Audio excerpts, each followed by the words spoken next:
nila ayon dun sa pag-uusap po.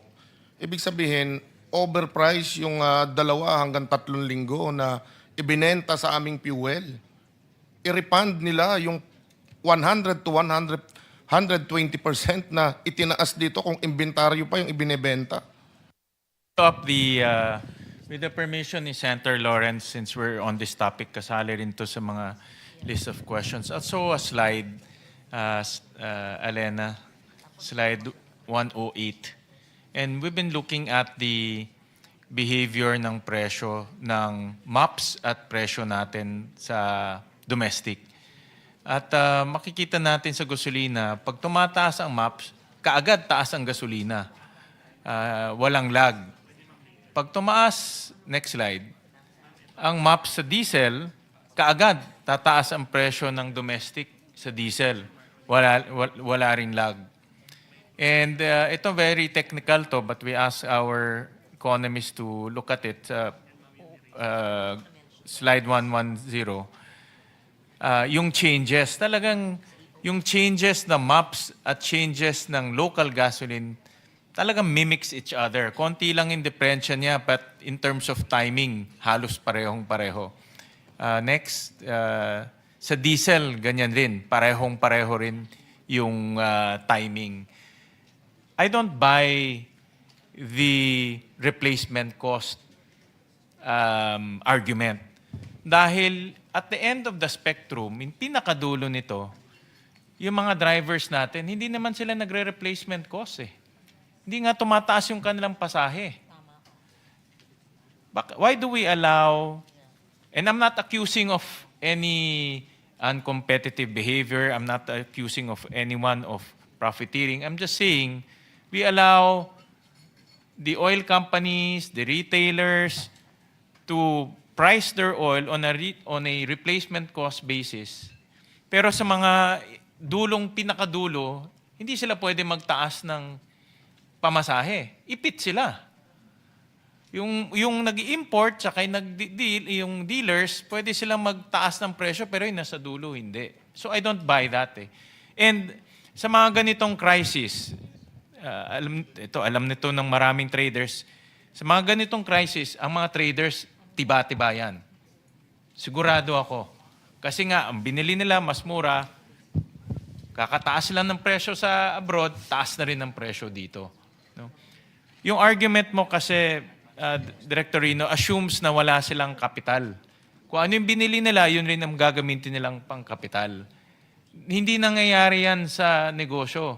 Normally, meron kang bank loans para bumili ka ng next shipment mo. So my point of the matter here is, again, I'm not accusing anyone of profiteering. I'm not accusing anyone of hoarding. Pero kailangan ma-assure natin ang publiko na walang pang-aabusong nangyayari. Walang nagsasamantala nitong sitwasyon. Sana wala. No? Sana walang nagsasamantala nitong sitwasyon. Pero ako, I guarantee you, after this exercise, may windfall profits. Whether traders abroad, trader dito, oil companies, mayroon niyang windfall profits. And that's the sign na meron talagang nag-take advantage o nagsamantala nitong sitwasyon na ito. Ngayon, ang tanong ko, andito kasi ang invited PCC. Nasaan ang PCC? No? Sa mga ganitong situation, this is an abnormal situation. Yes, and we just want to make sure na hindi inaabuso ng ibang mga, again, hindi ko linalahat ha, hindi inaabuso ng mga enterprises itong abnormal situation. Are you monitoring this situation? Yes, Mr. Chair. Currently, we are conducting market monitoring, but we note that we have limited visibility on the data, and we are hoping to receive disaggregated data, particularly on gas station level data, so that we can also map out if there is But not only gas station, but you have to go upstream. Yes, Mr. Chair. Diba? We have already previously sent a letter request for information from the DOE, but we are hoping to coordinate also with the DOE, Mr. Chair. Ang receive problem market kasi, monitoring. Director Rinos, wala kayong visibility on the purchase price. Tama? Use the mic. Mr. Chair, if you look at the law, because this is the very big elephant in the room, our Section 14A says that DOE shall monitor, publish daily international crude oil prices. We're doing that now with maps. As well as follow the movements of oil prices. We're doing that with the gasoline station.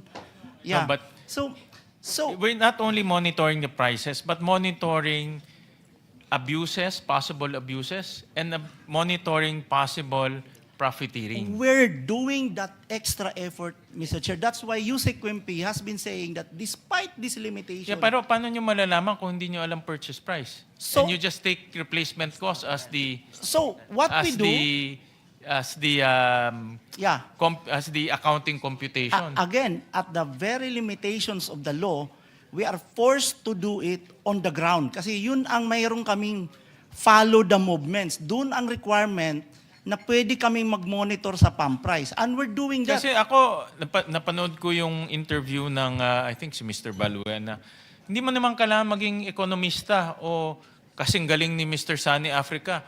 Talagang, bakit bibili lang ng oil companies, katataas lang ng presyo kaninang hapon, bukas iba na yung presyo. You don't need to be an economist to do that. Eh, lumang presyo yung binili nila eh. My point of matter here is, under the, ito i-remind ko lang, under the excise tax law suspension, binigyan namin ng kapangyarihan ang DOE para tignan yung mga presyo. Use that power and submit to us an analysis whether enterprises are abusing the situation.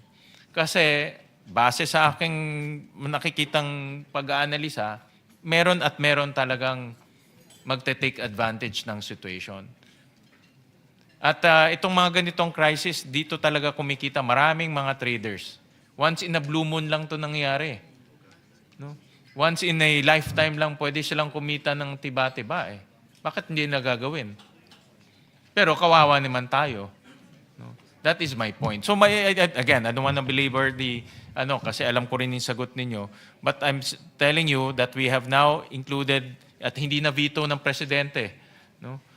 The power to DOE to look at all the pricing mechanisms, all the pricing components of oil, at least during this time of crisis. Kasi kailangan natin masabi sa taong bayan with a straight face na walang pang-aabusong nangyayari. Yun naman gusto natin mangyari. No? So, binibigyan na namin kayo ng kapangyarihan na gawin yan. Thank you very much, Mr. Chair. The Department of Energy, despite these limitations, will really go the extra mile. Give us the go signal, we'll do it. Now, I think you mentioned a very important matter. We have an oil deregulation law, yet the public utility vehicles, they are regulated. That's where that disconnect is. Doon po talaga hindi siya nagtutugma. Kasi meron tayong deregulated na pagpasok ng fuel, pero yung fare is regulated. So hindi po talaga siya automatic na dapat magkaroon ng automatic mechanism as well. Or we have both regulated. So it's up for us to determine which is the best on the way forward. Senator Lauren, you're...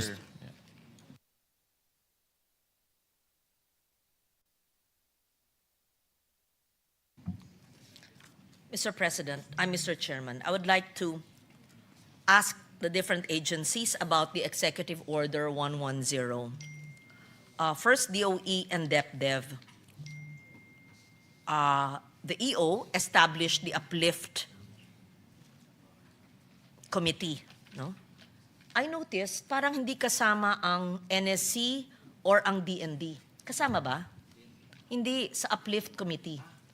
Sa Uplift. Wala. Dapat kasama. Unless I'm wrong, wala kayo. Dapat nandun kayo. Lahat ng pinag-uusapan natin is a national security issue. It's our economic security. Yung problema sa Iran at sa Estados Unidos ay seguridad ng ating mundo.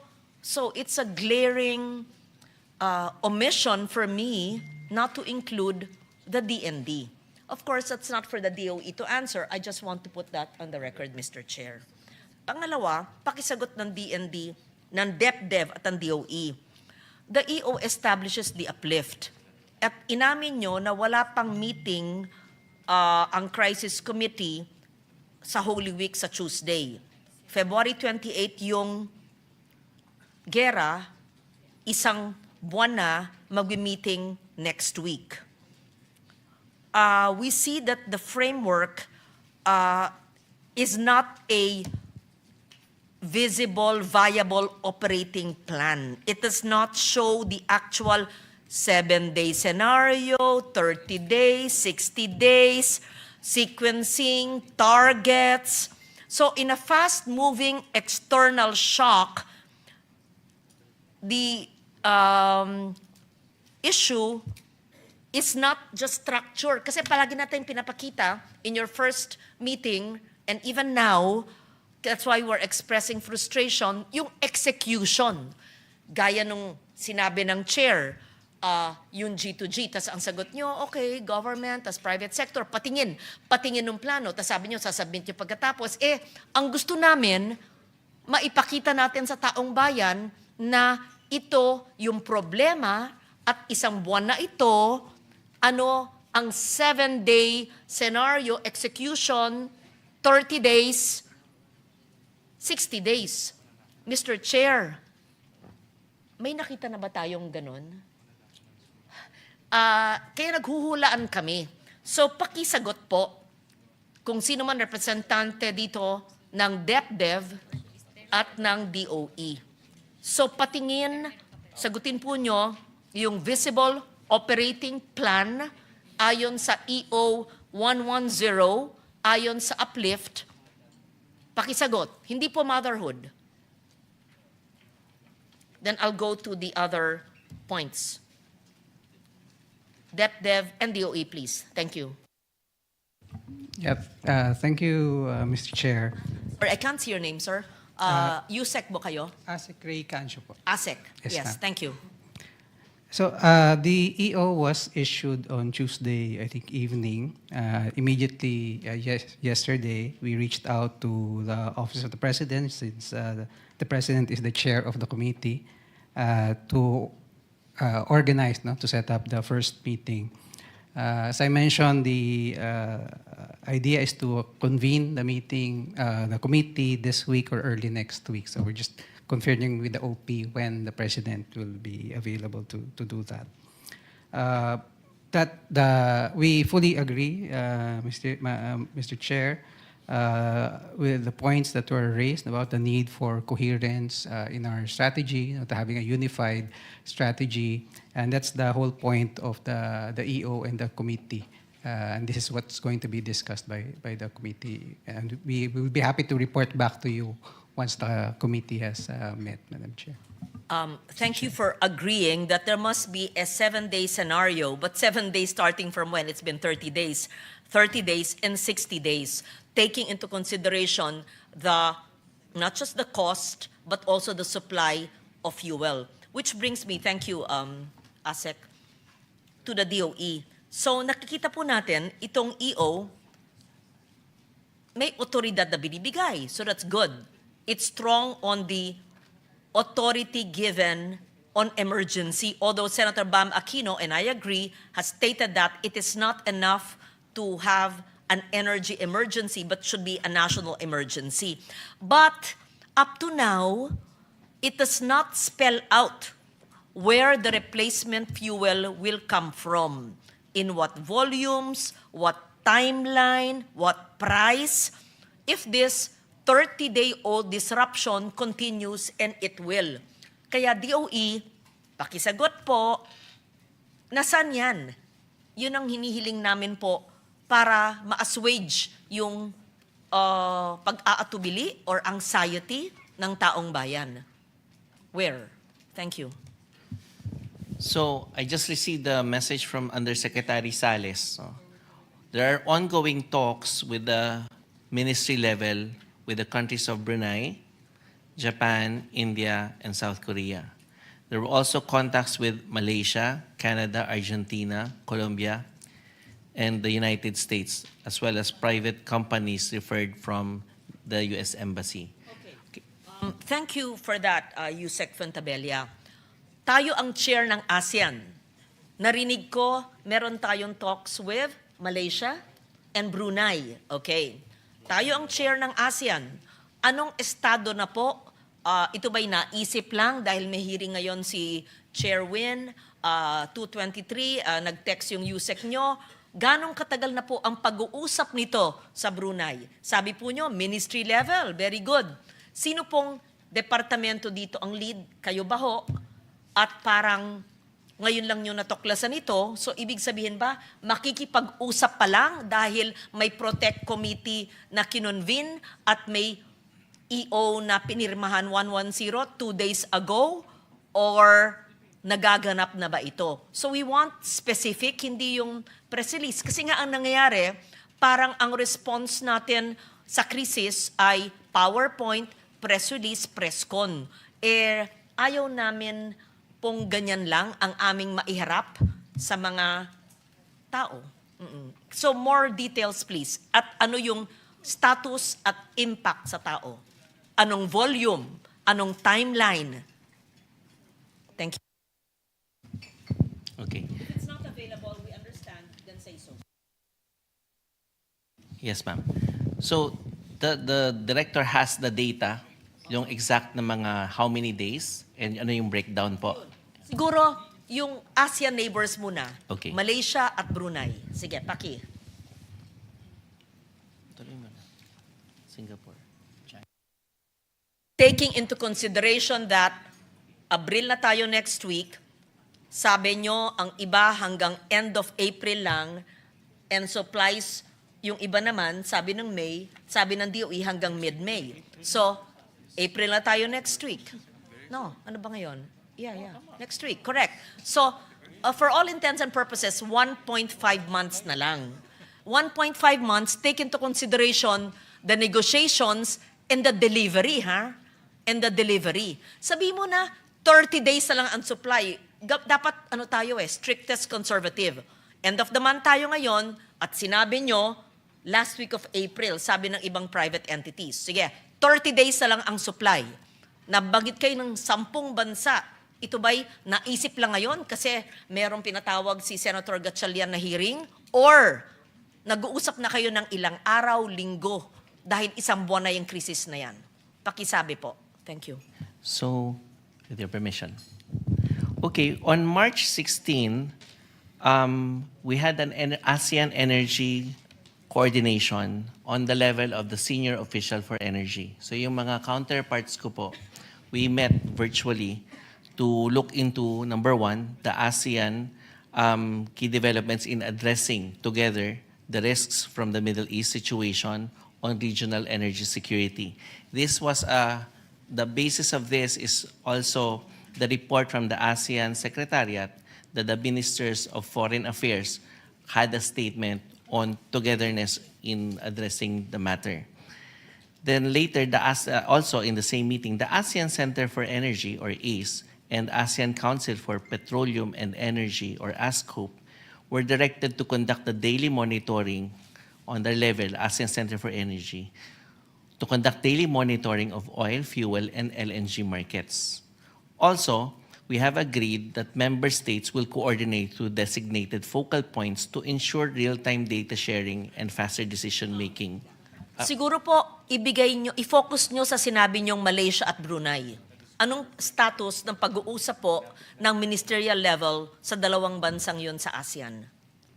So we'll share the other details to the Secretariat, but the details also on that specific item can Anong be... volume, anong timeline, anong commitment, and status of negotiations with Brunei and Malaysia?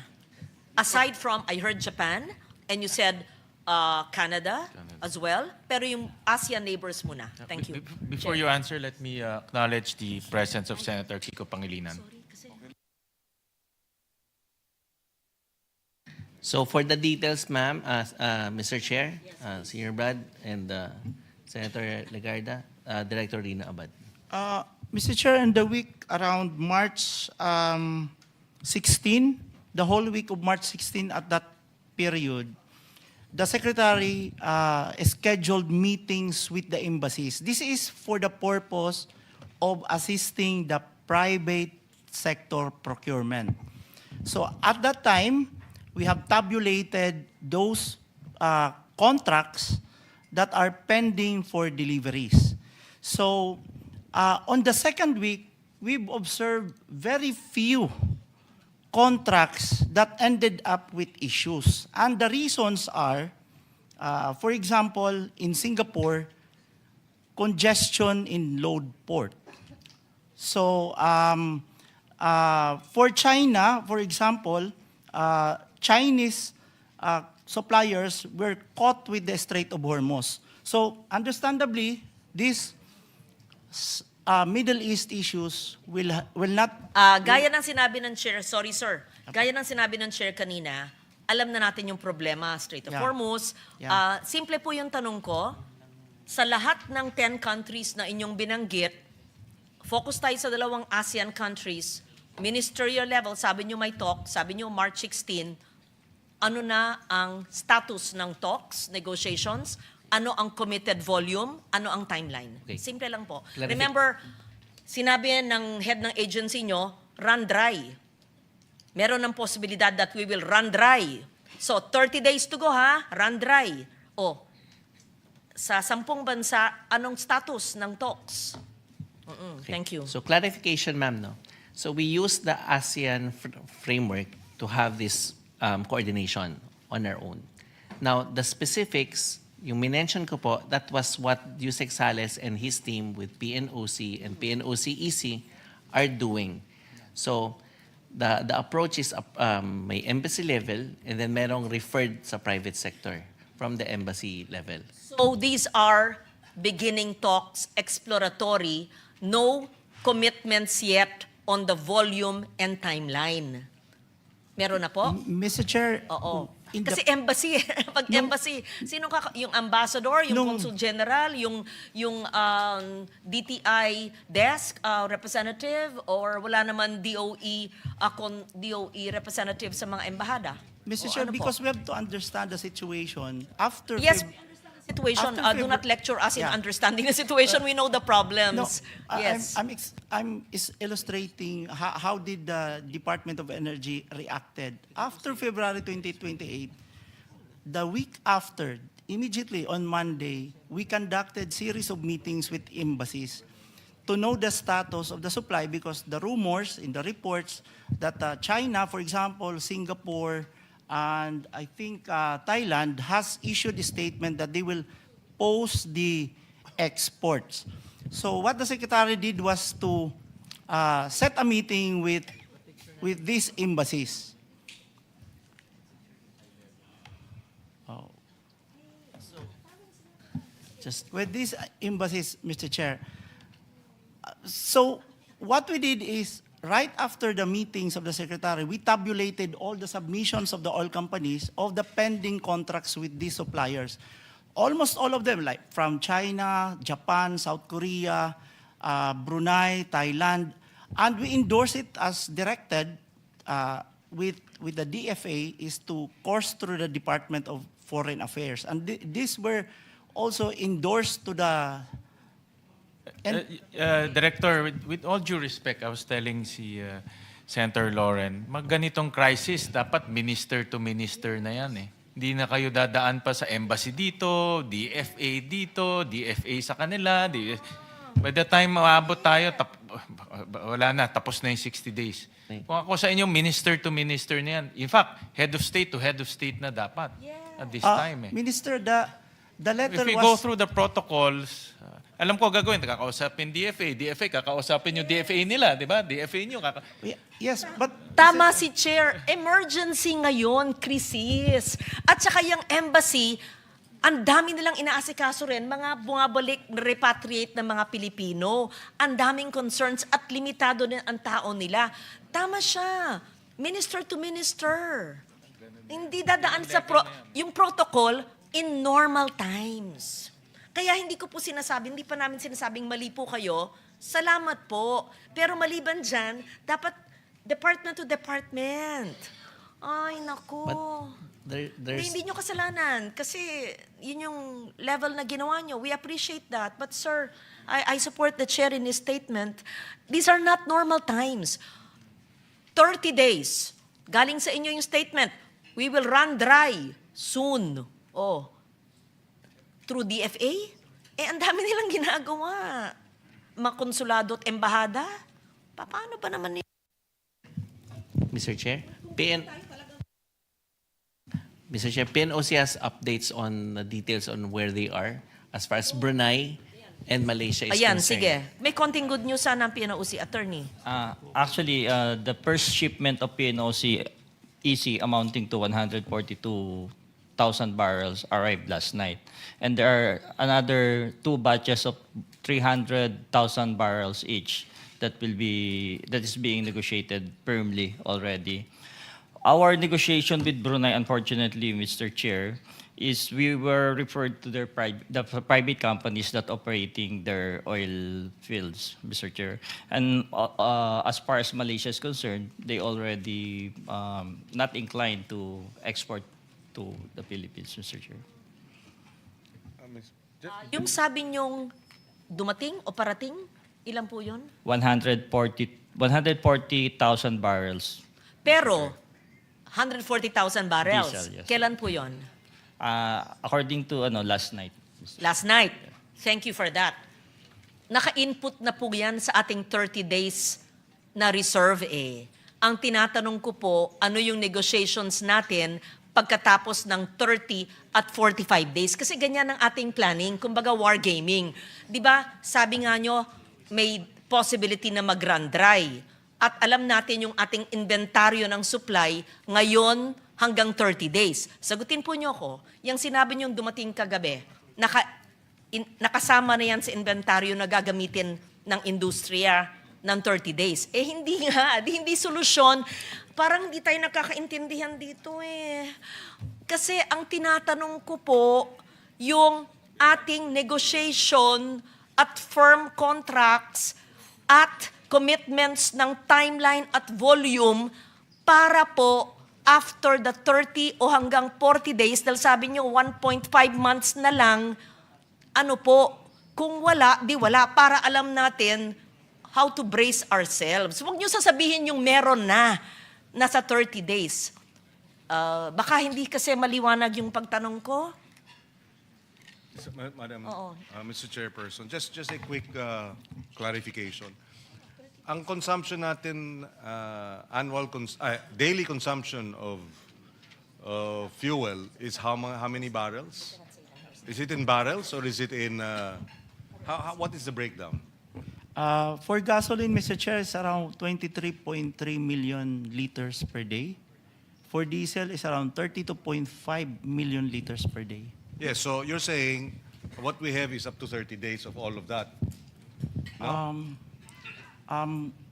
What we have is for gasoline, we have, this is as of March 20, Mr. Secretary, every Friday we have Okay. the cutoff. So 53 days for gasoline, diesel is around 45 days. Now, Mr. Chair, if you look at the total storage capacity as of March 20, gasoline would have a spare of 4.5 days at that time. In other words, puno. Puno. The diesel was around 8.45 days. Yes, but shouldn't you be computing, including in your computation, if we release them, and therefore, how much, wala bang ganun, na okay, 4.5 days lang ang available storage. Pero di ba, hindi nyo gagamitin yung gasolina? Because we always does it work? monitor and the oil companies are always replenishing on a weekly basis also. Exactly. Therefore, that 4.5 days, bababa yan. Di ba? At yung storage niya, aakyat. Bababa on a daily basis kasi may nababawas, pero may dumadating, balik na naman. So yun yung tinatanong, yung dumadating, kasama ba yun sa additional 30 days o hindi? Kasi sabi nyo, we could run out. So, how does that work? Bababa, aakyat. So For this week, nagdatingan na yung confirmed, Mr. Chair. So, nababawasan kasi on a daily basis, pero may dumadating. And that, kaya lang, nung March 20, nung pre-project siya, yung in-country at that time was 36 days. May padating po na 8.43 this week. So, parang bawas, balik naman yung 8 days. I think the question of Senator Legarda is, if it is now pegged at 30 days, what is your strategy to increase it? You cannot because you have no storage space, ganun ba? Well, kung magta 30 days po, kasi we have, in total, we will, depende sa product, Mr. Chair. Kasi, Yes. well, 53 days for gasoline with a 4.5, it's around 58 days. A total po yan. Opo. So, 30 days minus 58 minus 30 days, that will be 28 days na bakante ho. But because constant ho ang liquid, very liquid ang flow, nababawasan, bumabalik, nababawasan. So what we're really afraid of is to make sure na on a weekly basis, bumabalik ho talaga. Because we cannot stop the consumption. Palagi hong bumababa eh. So what we're really trying to monitor is to really help them sa private side na dapat itong mga nagkakaroon ng issues, dapat ma-address ka agad with the embassies. Well, now with the ministers directly. Embassies po ng mga suppliers kasi. But this time, okay, we go for the ministries of energies. But at the same time, mayroon hong government side, which is now handled by PNOC. I guess the question is, just one very quick follow-up question.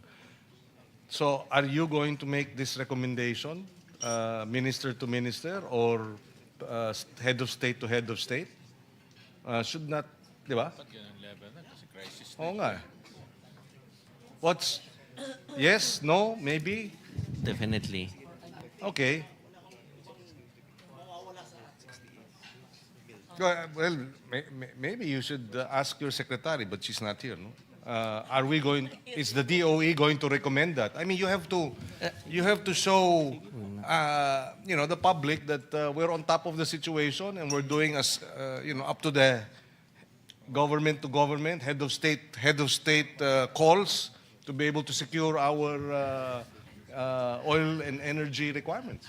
If you want an assurance, I can assure you, Mr. Chair and the committee, the Secretary keeps on calling us and keeps on reminding us and keeps on policing us whether or not we are performing our jobs. Because... No. Yeah, I understand that.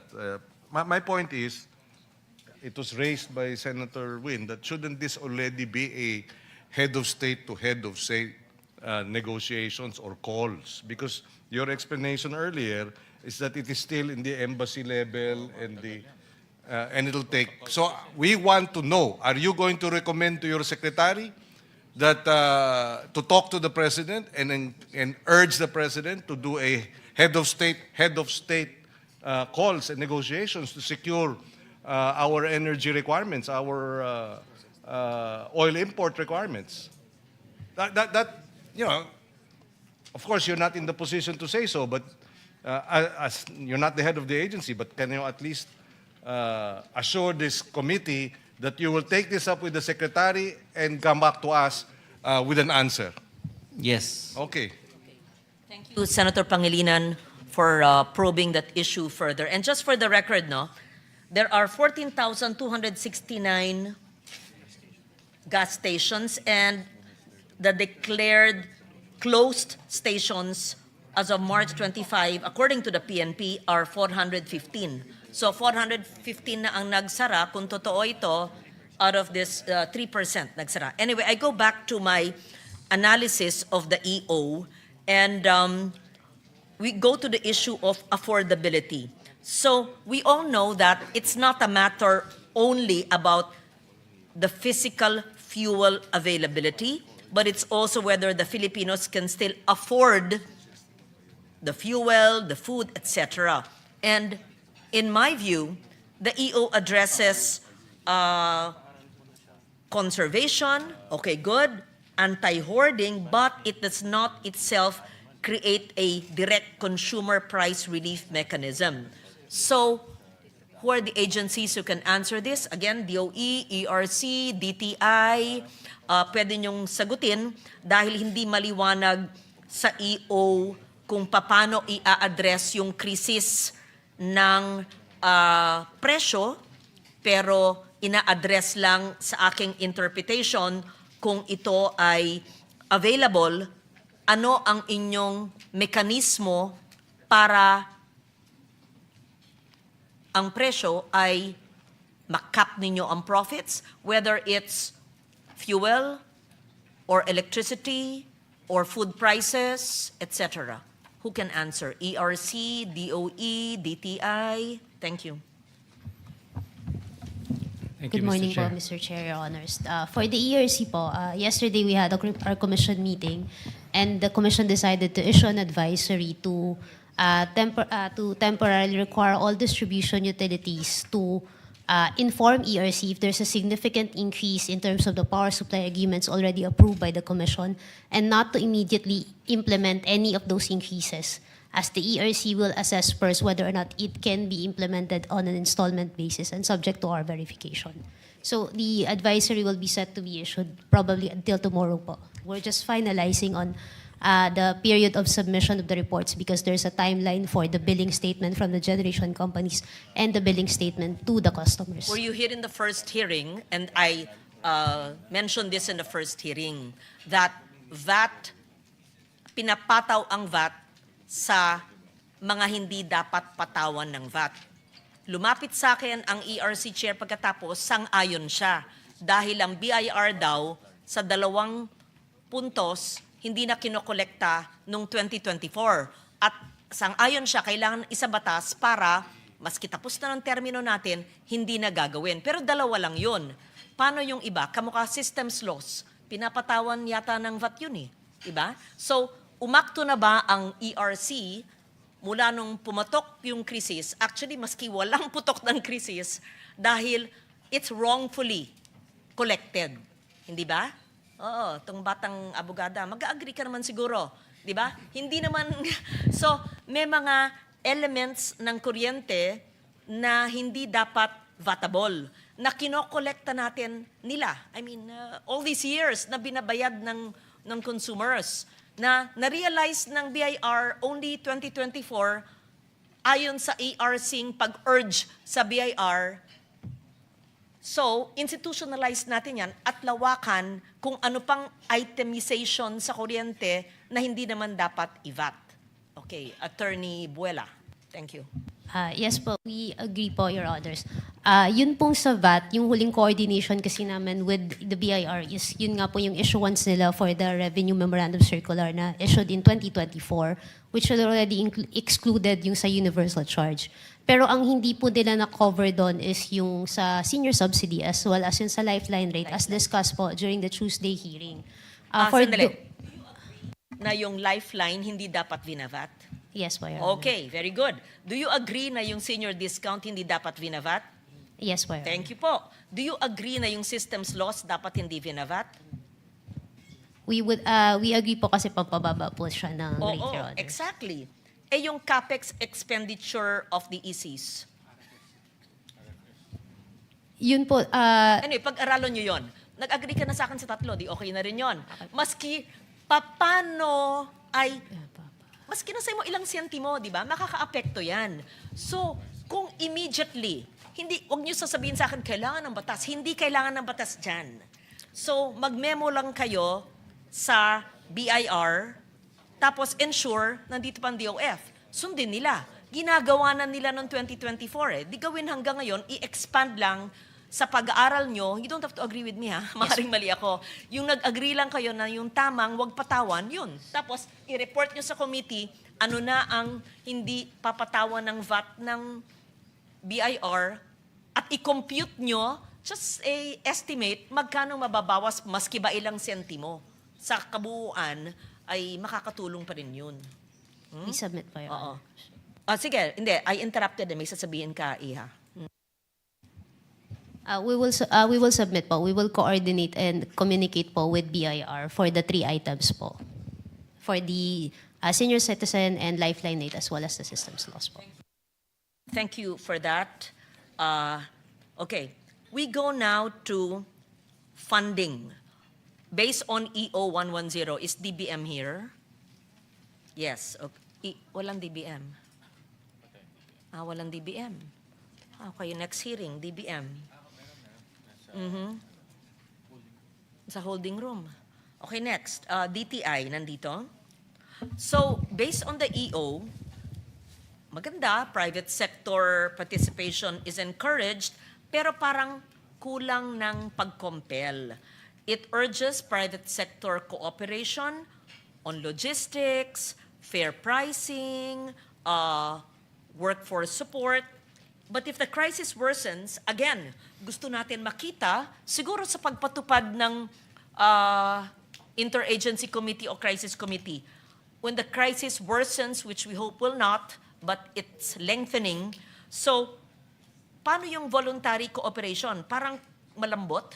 Kailangan mas i-compel natin para mas maramdaman ng consumers. So, where are you? DTI. Who's here Thank from you, DTI? Mr. Chair. What is your interpretation of that portion of private sector participation where it says it's encouraged but it does not compel? Parang kulang ng ngipin? Sa ngayon, Mr. Chair, if I may just update that sa price monitoring natin, wala pa pong reports ng excessive prices or unreasonable pricing sa mga basic necessities natin. Now, we're collecting inventory reports as we speak from the manufacturers just so to make sure the supply situation naman po. So, yun pong engagement, personally in touch po kami with our manufacturers so that we can, right now we still have their commitment that they will not increase their prices. The points that I mentioned to the different agencies, DepDev, PNOC, ERC, DOE, because there's limited time, can you submit it to the committee, please? Because when you interpret the EO, it's broad because it's an EO. But I feel that in some areas, kulang ng ngipin. Pero perhaps that will be done in the crisis committee or sa implementation. So may I just put on record, let's say the transport measures as interpreted in the EO. That's very helpful, good. But it may not be enough, hindi to sapat para ma-address yung needs ng mga miyembro ng Manibela, gaya ng sinabi ni Mr. Valbuena kanina. So, the EO mentions subsidies, fare support, public transport expansion, toll at aviation fee relief. Sana, papano? It does not directly address whether the drivers operating under yung mga boundary or similar arrangements are already earning as of now below the sustainable levels. In short, siguro ito yung paghimay sa komite na, kasi broad strokes, naintindihan naman natin, ay sa transport sector, tignan natin na fares and relief, subsidy. Pero binibigay natin yan 1 month at by the time may fine print na ng EO na ito, 1.5 months na o 2 months, bago nabigay yung subsidy, parang panakip lang yun sa gap dahil below level na sila. So yun ang mga gusto namin marinig sa inyo. DBM, nasaan kayo? Anong level si attorney? Hindi man lang ASEC, USEC.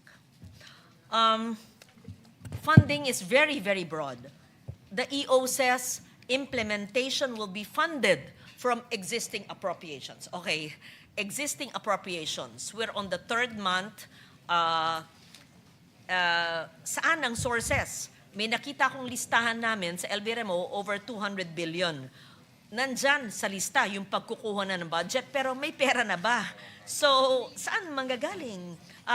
Hahaba ito. Saan manggagaling?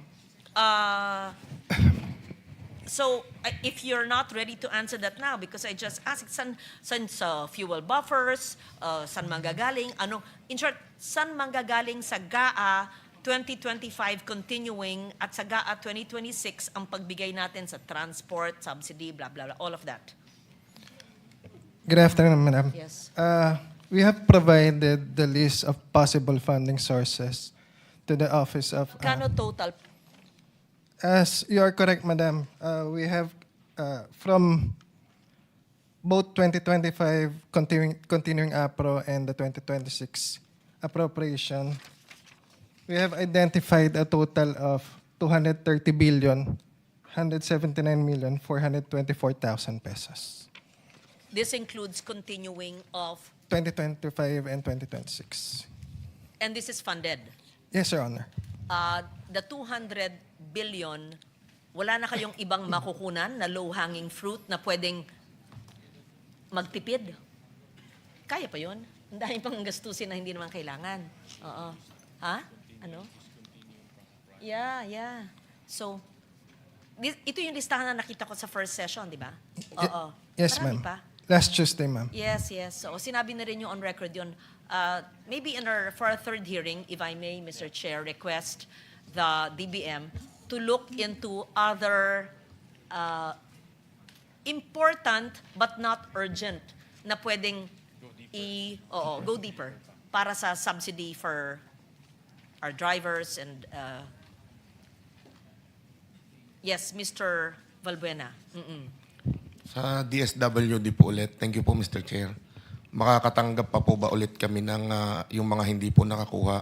Pero Mr. Chair, balikan ko lang po kanina yung kay Yusek Wimpy. Maganda po yun eh.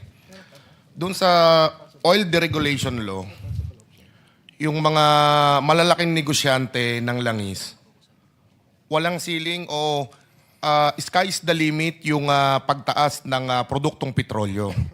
Walang pangil ang presidente, walang pangil yung batas para pigilan niya ito. Pero yung pamasahe ng pobreng tsuper, nire-regulate piso. Hindi pa nai-implement, sinuspend na. Hindi ko naman po sinisisi ang ating Pangulo. Gusto ko lamang pong tignan yung difference ng dalawang batas. Pinapasok, libre ka. Walang ceiling. Sky's the limit yung tubo. Kami, namamasada kami sa halagang piso, 2 piso na increase, hindi para yumaman, para makasurvive kami sa crisis na to. Mr. Chair. Sana ho, dapat na pong ma-abolish itong oil deregulation law po na ito. Walang saysay. Baka one step at a time, matatanggal po ito, may masusolusyonan po tayo malaki. Sana po yun yung makita natin na isa pa, nakakaangkat tayo, nakakasurvive doon sa gyera, sa gitnang silangan. Pero pagdating dito, daig pa natin yung binagsakan ng bomba sa taas po ng presyo ng mga petrolyo. Maraming salamat po. Yeah. Also, we can also deregulate them. Tapusin yung kwento. Yun lang po. We can also deregulate them. Because they can also adjust. Because ang purpose ng oil deregulation law is the market will adjust. So pag and then po, pag nangyari, pag nag-a-adjust na halimbawa, kung deregulated din yung transport sector, nag-a-adjust din po kayo ng kaninyong presyo na automatic. And then, nagko-correct siya in the sense na ano naman yung magiging competition on their side. Or, we can go back to both regulated. Yung, pag regulated naman, if there's too much naman, we have already seen that there are 403 gasoline stations that are closing down. That's also an impact because it takes again the risk for the government to come in. So yung government pinasa yung risk sa private sector. Kaya lang may disconnect nga po doon sa transport sector. Sabi ko nga, yung mga oil companies, retailers, traders, replacement cost. Meaning, kung tumaas ang presyo ngayon, pwede na sila mag-impose ng bagong presyo kahit na lumang stocks. Pinili nila 2 months before or even longer. Pero nasa dulo naman, yung ating mga PUV drivers, no? Lahat naman sila, hindi replacement cost, regulated price. No? That's what I'm saying kanina. So with that, we'll recognize Senator Kiko Pangilinan for... Yes. Okay. I've used my time. Thank you, Chair, for your patience. I'll continue to stay. Thank you. Yes, I apologize for my... yes, I had another hearing earlier on the onions importation, but I made sure to come back here. I have some questions for the agriculture sector. Where is the agri representative? Yes, okay. Director Estrada, that's correct. Pinag-usapan itong impact ng pagtaas ng presyo ng urea. No? I'm told that China has, if not this morning or this afternoon, announced that it's no longer going to export fertilizers except for Amosul. Is that right? How? Please put on record. Yes, sir. We confirm that China imposed restrictions with regards to fertilizer grades except Amosul. Yes. Okay. And earlier, nabanggit na we've already secured 80% of our fertilizer requirements. Is that correct? How does that work? In-announce ng Department of Agriculture, I think, a couple of days ago, na 80% of our fertilizer requirements has already been secured. Our report to the secretary is that our current inventories is for as far as the requirements for April, we are secured. April. Yes, sir. Does this include the proper distribution? And in time for the planting season? Just for the April pa lang, sir, yun. May, pag-uusapan po namin yan bukas with industry stakeholders. Because, yes. Okay, go ahead. Continue. Yes, sir. Kasi doon po yung onset po nung wet cropping season po natin. And we anticipate about 6.8 million bags na requirement for that. We barely, for now, sir, we just barely bridge yung ating March requirement. Okay. So, When you say barely breach, what does that mean? Lumampas? Halos same level pa lang po ng 2025. But the January and February, negative po yung arrivals natin for the importation, plainly because of some restrictions imposed by China for, I think it started, sir, hindi lang po yesterday, but for the past 6 to 7 months. Okay. So yung announcement na may restriction was not just because of the Middle East Israel-Iran war? Yes, sir. When they started imposing restrictions, they started with the complete fertilizers. Yes, yes. Okay. So anong epekto nito sa susunod na planting season? Itong pagtaas ng presyo ng urea. Mababawasan, sabi niyo, no, ng how much again yung magiging bagsak sa yields, yung estimate ninyo?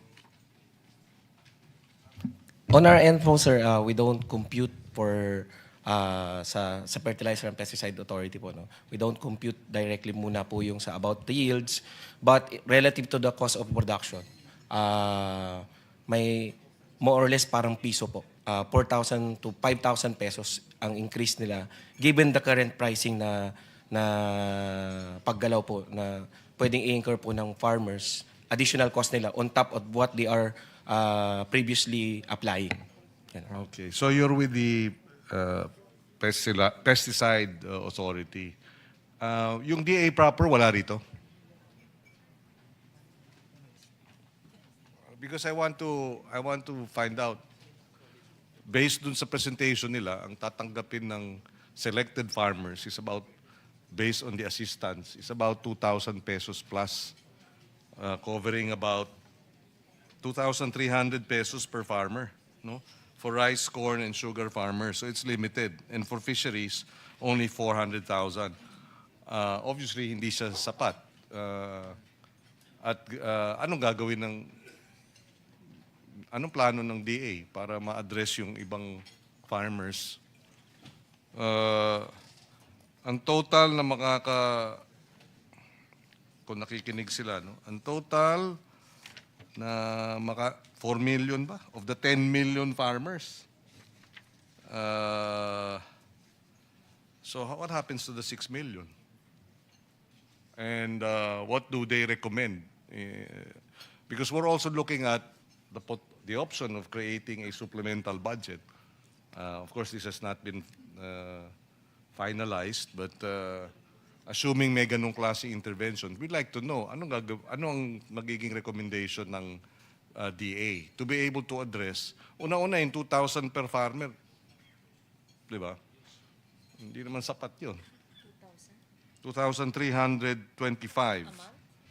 Hindi, one shot.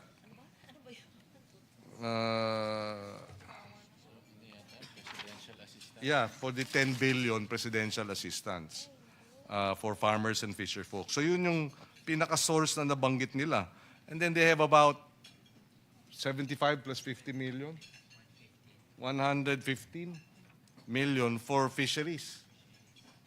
But ilang fisheries na yung 15 mil? Yeah, 15,000. But there are, how many? 2.4 million fisher folk.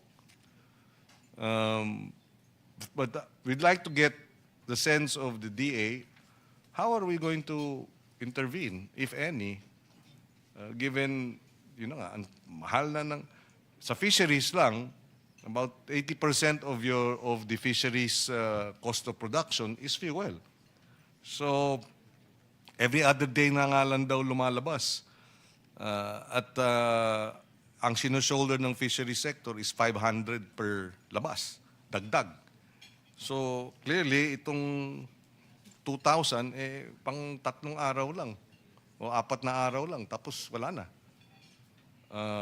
So if the DA is not here now, I know they were here the first time, we'd like to request them to submit to us, out of the box type of interventions for us to be able to address itong larger sector. Karampot lang it's a token No, malaki ang kokonti na nga lang ang makikinabang, maliit pa. Diba? And of course, in the end, this is our food security. Whatever you're eating, unless we all import whatever we need to eat, diba? But wala ata dito, Mr. President, Mr. Chairman. But maybe the committee can instruct the secretary to respond to our initial inquiries as to if ganito lang, anong gagawin natin? Of course, they have the contingency fund, the quick response fund. But the problem with the quick response fund is it's limited to infrastructure repair, etc. So mukhang hindi at replenishable yun. Pero di ba baka dapat we need to tweak itong current appropriation provisions so that pwedeng yung quick response fund ay tugunan yung gaps dun sa assistance. Merong contingency fund. Also, calamity fund. Meron bang plano ang DA to source the calamity fund because there is a state of emergency to be able to add support for the farmers and fisher sector? I would like to think, and I think, recognize naman ng crisis committee yun, Mr. Chairperson, na number 2 sa priority yung food security. Pero mukhang hindi number 2 sa funding. So, paano natin tatapat yung priority doon sa appropriations? So saan nila we identified the last time about 177 billion, pero if I'm not mistaken, sa last hearing, naging 230 billion na. No? Ang possible sources. So, kung ganun, saan pwedeng kumuha yung food security interventions natin ng DA at ng DAR, di ba? But unfortunately, wala nga rito. Yeah, umalis na. Oo. Yeah. Well, yun na nga.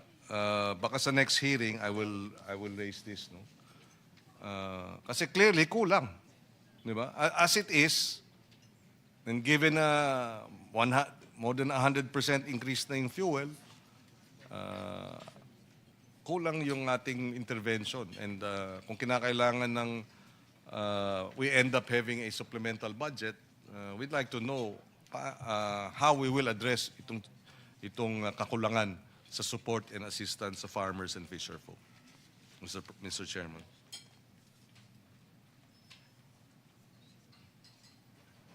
Ayun, 500 million pala of the 1 billion Quick Response Fund will be used for procurement of biofertilizer. You're with the Pesticide Authority. Itong 500 million na ito, ilang farmers ang makikinabang dito? Number one. Number two, dahil hindi siya chemical, di ba? Siya ay organic. Ano ang magiging epekto sa yield if you replace? At may capacity na bang i-absorb ng mga farmers yung biofertilizer considering ang kanilang nakakasanayan ay urea? With regards to biofertilizer, sir, we have initially talked with the industries that these particular products belongs to. Currently, on hand, sir, they have about 1 million hectares para makover. Yung volume nila is good for 1 million hectares. And majority of them are microbial based, mostly the NPK solubilizing bacteria. Based on our record, sir, mga 20% yung kaya niyang i-complement dun sa paggamit po ng inorganic fertilizers. So in other words, yung 500 million is parang on top of 20% additional para mabawasan yung ng 20% ang utilization ng chemical fertilizer such as urea. Just to share lang po, sir. How does it affect the yields? Definitely, sir, it's going to be not as tawag dito. Babagsak. Bababa. Apo, mas mababa How naman much reduction in yield? po. And then if it's 1 million hectares, and then your per hectare yield will be affected, di ba? Based on our 2022 experience when we have the Ukraine-Russia war, yung mga farmers natin noon, nag-reduce po sila ng 1 to 2 bags of urea. Ang ginamit natin na pangsalba po doon sa yield levels ay paggamit po ng mga biofertilizers. Yeah, understood. And you're saying you will reduce the dependency in urea by 20% with the biofertilizer. Pero how much reduction in terms of yield? Ang naging final output namin po noon, bumaba po siya na about 19.7 from previously 20 million metric tons. 19.7 million metric tons. Opo. In other words, bumagsak ng... 300,000. And how much percent is that? 300,000. 300,000 of 20 million is about Less than... less than 1%. Yes, sir. So not bad. Okay. And the cost is cheaper. Cheaper. Okay. So this is an opportunity to redo, di ba, our mix. As a matter of policy, we reduce the cost considerably, pero maliit lang yung bagsak sa yield. Di ba? So that's one. Okay, so sa 500 million subsidy, assistance, ilang farmers ang makikinabang doon? Would you have the data? I don't know if that's enough. It's primarily rice farmers, no? Tama? O rice, corn, and and sugar. Ano ba yan? Rice lang yan, di ba? Yes, sir, rice po. Oh, Rice. so okay. So But sir, to put also on the record, the NPK solubilizing bacteria are also good for corn. okay, but the 500 million is Rice. For rice. So ilan na makikinabang doon sa 500 million? At a cost of 1,500, sir, ano po, nasa 300 to 400,000 farmers lang po yun. Of the how many? 10 million total farmers, but rice farmers is About 2.8 to 2.9. so 10% lang. Tama? So maliit din. Di ba? Okay, so again, parang drop in the bucket, di ba? Itong 500 million to be provided to our rice farmers specifically. Okay, so we note that. Anyway, Mr. Chairman, we'll request in the next hearing to get these clarifications. Kasi clearly, parang hindi enough. Hindi, given that we were able to identify at least possibly 230 billion, di ba, worth of fund sources. Then I'd like to think we put our money where our mouth is. Ilagay natin yung pera sa number 2 sa priority, food security, di ba? And yun ang gusto ko malaman sa DA, di ba? Kulang na kulang yung response based on the funding and the intervention. And anong solusyon natin? Ano yung recommendations nila? Yun lang, Mr. Chairman. Maybe I might have a few more questions later, but in the meantime, I will review first the other the transcripts, Mr. President. Thank you, Senator Kiko. We'll go through, we have invited a lot of resource persons, in fact, that will help us dissect the different facets of this crisis. We'll call on Mr. Sunny Africa, who's a member or who is the executive director of Ibon Foundation. We would like to hear your analysis on the situation, especially the effects of this increase in price of oil to our country. Go ahead. Good afternoon, Mr. Chair. I actually have might help, a short, promise, a very short presentation. Okay. Thank you for the invitation. What we would actually like to contribute is a perspective. Picking up from what Senator Pangilinan actually has already pointed out, and actually Senator Lagarde have already pointed out. We think our most important message is that there is a crisis, there is a lot of burdens to be borne, but the key policy question is, what do we need to do to shift the burden upwards and away from the majority of poor and ordinary Filipinos? And in a lot of ways, there are a lot of rabbit holes to go into. One rabbit hole is talking about prices and the oil companies and all the profits. That's one rabbit hole we've been in for the last few hours. Another rabbit hole is talking about the fiscal constraints. We don't want to go into more debt. We don't have any revenues. We don't have any money. But we argue the most important rabbit hole, or the most important fulcrum for our discussion about a response, is actually, as mentioned in the Senate resolution, we have to take a proactive stance, taking off from the significant risks to the lives, livelihood, and welfare of the poorest Filipinos. So there are a lot of numbers to talk about, but we argue that we have to have our North Star, our guiding light should be the question of current poverty and inequality. So it's a very short presentation to sort of give some context to that with some general points at the end, which we can talk about if we have more time. One point we want to start off with is the realization that most Filipinos right now don't actually have much wiggle room to maneuver. The SWS survey that came out at the end of the 2025 noted 14.3 million Filipino families, as over half of Filipino families poor, and 4.3 million borderline, potentially vulnerable. So we're talking about 18 million Filipino families self-declared as poor or vulnerable for falling into poverty. We think that's an important starting point because the overwhelming number of these families, actually they are already on the margins of subsistence.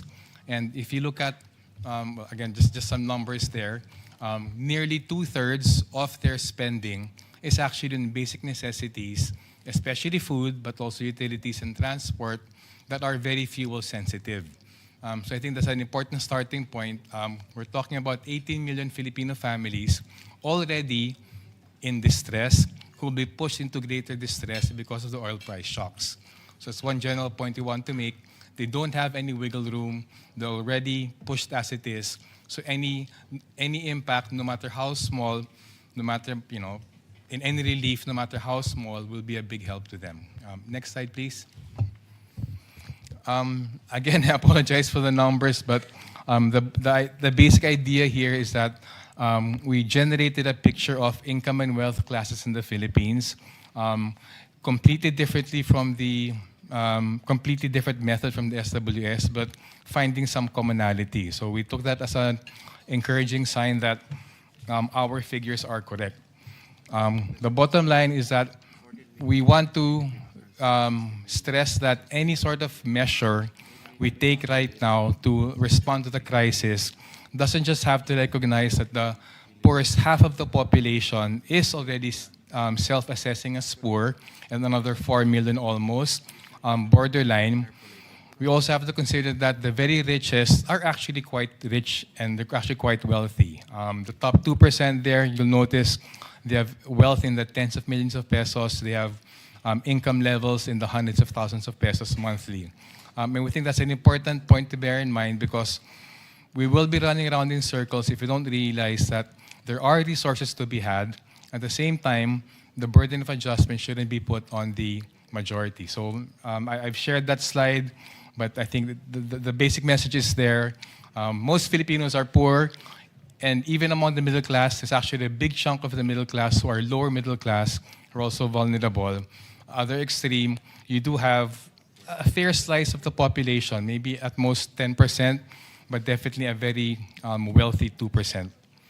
Next slide, please. Okay. This is to give in very broad strokes what we think is happening here right now. It's very hard to get a single number to highlight the extent of the shock, but again, just to sort of give a sense of the magnitude of the problem, if we had, we understand about a 1 trillion peso oil import bill in last year. I don't think there are any final results yet that DOE might have. But if you're working with a roughly 1 trillion peso oil import bill in 2025, if we assume a more or less 430, 490 billion oil import shock, that is basically a rough idea of the economic impact, of the economic burden that has to be borne.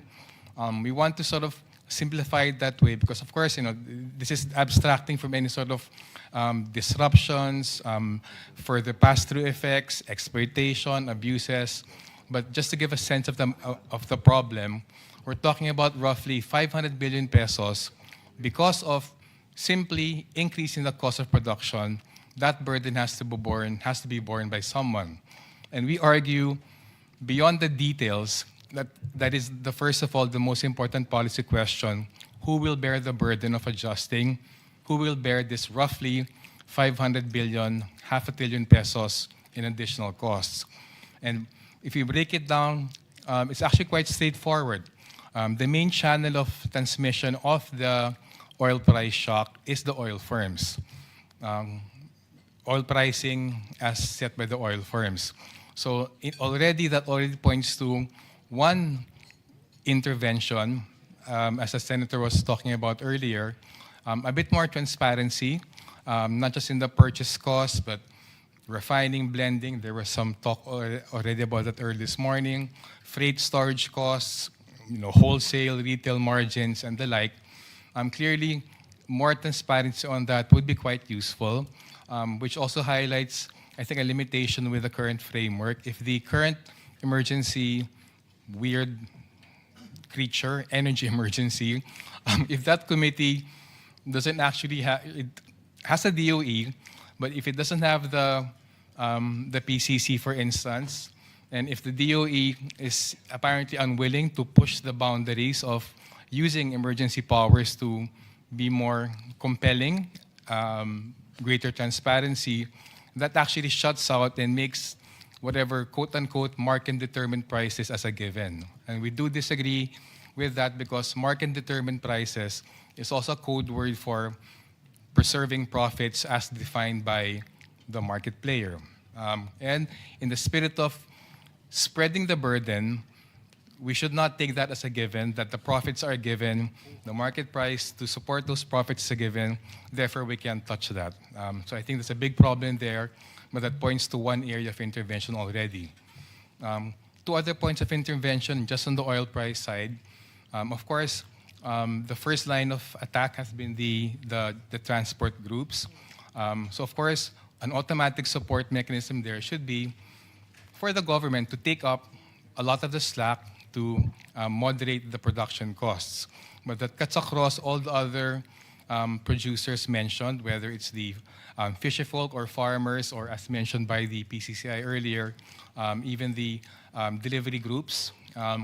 Bottom line, who will bear the additional cost of the expense of the transport?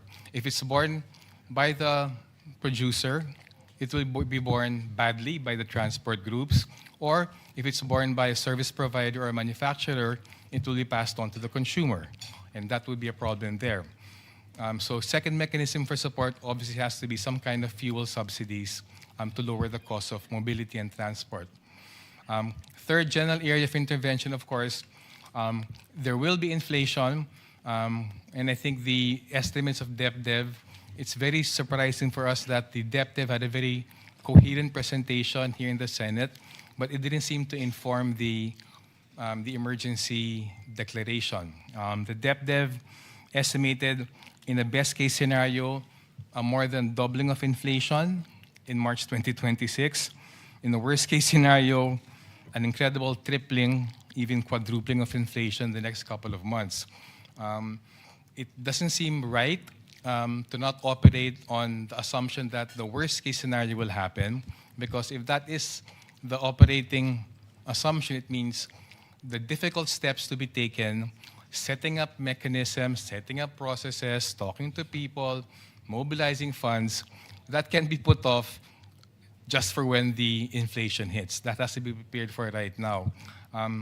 So we agree very strongly with Senator Legarda's earlier interventions. You're not actually seeing any price interventions in the emergency declaration. So because we're not seeing any price interventions in the declaration, that means the burden of adjustment, as a matter of policy, will be put on poor and ordinary Filipinos who don't have any pockets to draw from. So third intervention has to be, and cannot be avoided, has to be substantial cash transfers to make up for the cost push inflation. And again, the simple distribution of benefits. Who bears the additional cost? The government, the transport groups, corporations, or the consumer? We argue, the numbers will say, it cannot be the consumers because they're already distressed to begin with. Last area of intervention, of course, tax relief. In the context of prices, the cost of production increasing, there's cost push inflation. Of course, there's a trade-off, but immediate tax relief, not just with the oil excise, but also with the VAT on oil, that will automatically not lower the cost, but they'll take out something that's already directly in the control of the government. In all of this, the main concern is always where will the government get the funds? And again, we also argue, as we did actually in 2020, in 2020, when the government was saying we can't afford contact tracing for everyone, we can't afford better quarantine measures, we can't afford quick response. The Ibon and the Makabayan bloc actually proposed a billionaire wealth tax. If that had been implemented then, we would actually be able to roll it out much quicker now. And our rough estimates then were about 400 billion pesos. At current levels of wealth right now, we estimate, I think coincidentally, about 500 billion pesos just from the 3,000 Filipino billionaires. Some argument could be raised, yeah, but it's going to take so long to push that. But we would argue, if the government embraces it as a crisis situation, the president can declare it as urgent. Any sort of legal challenges can be softened by saying it is a point of emergency. We do need to mobilize funds for transport subsidies, for cash subsidies, for agriculture subsidies. So there are ways to actually come out with not the best wealth tax, but an imprecise wealth tax, relying on readily available information about wealth from the PSE, from SEC declarations, from the Bangko Sentral, that could potentially be done, that could be justified under the rubric of emergency powers, and that would generate quite a lot of funds to support everything that needs to be done. Last slide, please. Last point. Of course, our initial reaction should be to provide immediate relief and support to distressed Filipino families, but there's actually a very strong macroeconomic argument for that kind of stimulus. That chart there on the top shows growth in household consumption. The chart on the bottom shows economic growth. Because household consumption accounts for 73% of GDP, whatever happens to household spending strongly determines GDP growth. So even on that narrow framework of let's do something to avert an even worse slowdown, we argue that very meaningful subsidies and ayuda and actually tax relief will be putting purchasing power in the hands of the poorest Filipinos who actually also have the highest propensity to consume. And if it's financed by getting income and wealth from the wealthy who actually, on the contrary, have a higher propensity to save, we argue actually that is not just a just measure, that actually is a significant stimulus measure to at least moderate the certain slowdown from the squeezing of household spending. That's it po. Thank you. Thank you, Mr. Africa. We'll do the presentations first, and then later on I have some questions about stagflation, because that was mentioned in the resolution. So we'll talk about that and the effects, of course, to our constituents, especially to the poor. We'll call on Ms. Sara Bales of the Philippine Council for Agriculture and Fisheries, PCAF. Thank you, Mr. Chair. The Philippine Council for Agriculture and Fisheries, we are an attached agency of the Department of Agriculture. And at this time of crisis, we play a critical role in ensuring that agriculture and fisheries policies are inclusive, evidence-based, and responsive to the needs of stakeholders across the value chain. This is through our consultative bodies, the national sectoral committees, and local agricultural and fishery councils. These are all private sector-led consultative bodies of the Department of Agriculture operating under the Philippine Council for Agriculture and Fisheries. And it helps bridge government and the private sector, enabling meaningful dialogue, consensus building, and coordinated action toward a sustainable sector development. So, Mr. Chair, consistent with our mandate, PCAF is well positioned to support the DA in implementing timely and effective mitigating measures through the following core functions: First, in institutionalizing stakeholders' consultation for policy development. So PICAP provides structured platform through our national sectoral committees. These are all private sector-led, and the local agricultural and fishery councils from the regional, provincial, municipal up to the barangay levels for inclusive consultations. So enabling stakeholders to directly inform the development of responsive policies and programs. This ensures that interventions are grounded in the field and in field realities and aligned with sectoral needs. So the second, we are also implementing a monitoring and tracking. This is participatory monitoring and tracking of DA-funded projects. So through these private sector-led consultative bodies, we help facilitate the monitoring, tracking, or validation of DA-funded projects. This participatory approach enhances transparency, promote accountability, and also our consultative bodies help identify implementation gaps in the implementation of the DA-funded projects. And the third is we facilitate strategic partnerships and value chain linkages. PICAF actively coordinates collaboration between and among government agencies, farmers, fisherfolk, and the private sector. By fostering partnerships across the value chain, it supports market access, investment mobilization, and innovation, which are considered key drivers of sector resilience. So we are, our consultative bodies, we are conducting regular consultations, Mr. Chair. And the private sector, in our recent consultations, view this crisis not only to respond immediate disruptions, but also to accelerate the transformation of the agriculture and fishery sector towards a more resilient, efficient, and reliant agricultural fishery sector. So this would give us also opportunity na talagang ma-improve. This crisis would also parang enhance our ability to improve the sector.